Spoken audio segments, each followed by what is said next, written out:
हमने इंट्रोडक्शन पढ़ा था कि भाई माइक्रोबियल वर्ड होता क्या है। उसी में हमने दो वर्ड इस्तेमाल करेंगे, prokaryotic cell and eukaryotic cell. Pro means primitive, primitive cell. Primitive means जो बहुत पहले जब पूरी पृथ्वी का निर्माण हुआ था, लाइफ का निर्माण हुआ था, उस समय पर ये सेल प्रेजेंट थी, तो इट मीन्स प्रोकैरियोटिक सेल। इस प्रोकैरियोटिक सेल को हम बैक्टीरियल सेल भी बोल सकते हैं। दिस इज द प्रोकैरियोटिक और bacterial cell. This is the simple structure of the prokaryotic cell और बैक्टीरियल सेल। अगर हम इसके स्ट्रक्चर को देखेंगे तो इसके अंदर जो हमें चीज़ें नज़र आ रही हैं, सबसे पहले जो हम लेंगे इसका जो लिक्विड वाला कंटेंट है, दिस इज द साइटोप्लाज्म। आप देख रहे होंगे ये वाला जो रीजन्स है ये साइटोप्लाज्म से फिल है। नेक्स्ट जो चीज़ हम देखेंगे राइबोसोम। राइबोसोम इसमें प्रेजेंट है। राइबोसोम के कंटेंट्स इसमें पार्टिकल्स और प्रेजेंट ऑफ राइबोसोम। उसके बाद जो ये जो रीजन है, इस रीजन को हम सेल वॉल बोल रहे हैं। वैसे तो इसके अंदर सेल मेम्ब्रेन के नाम से प्रेजेंट किया जाता है, पर जो इनर मोस्ट लेयर है उसे हम सेल वॉल बोल रहे हैं।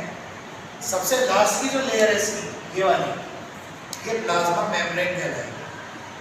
सेल वॉल के बाद जब हम इधर आएंगे तो मिडिल वाला जो रीजन है आप देख रहे होंगे, middle region, this is the DNA content. It means nucleoid region.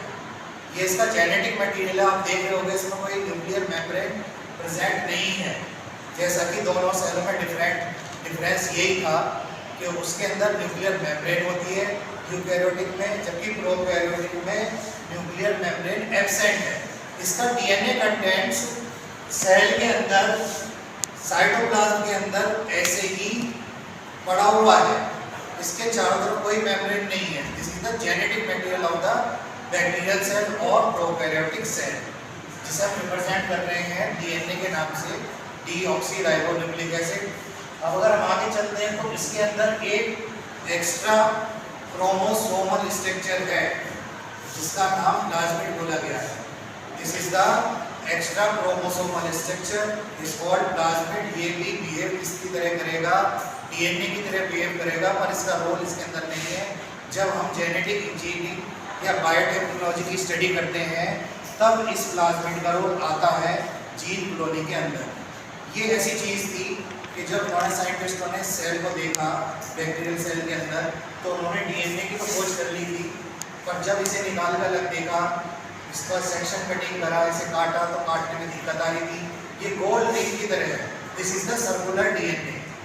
ये क्या है? Circular DNA. जब इसे काट रहे थे तो कट नहीं पा रहा था, फिर भी उन्होंने रिस्ट्रिक्शन एंजाइम की मदद से इस सर्कुलर डीएनए को काटा, तो उसकी जब इन्होंने इंटरनल स्ट्रक्चर देखी तो वो सेम जेनेटिक मटेरियल की तरह थी जैसे कि ये बीच में था, पर इसका रोल इसके अंदर कुछ नहीं था।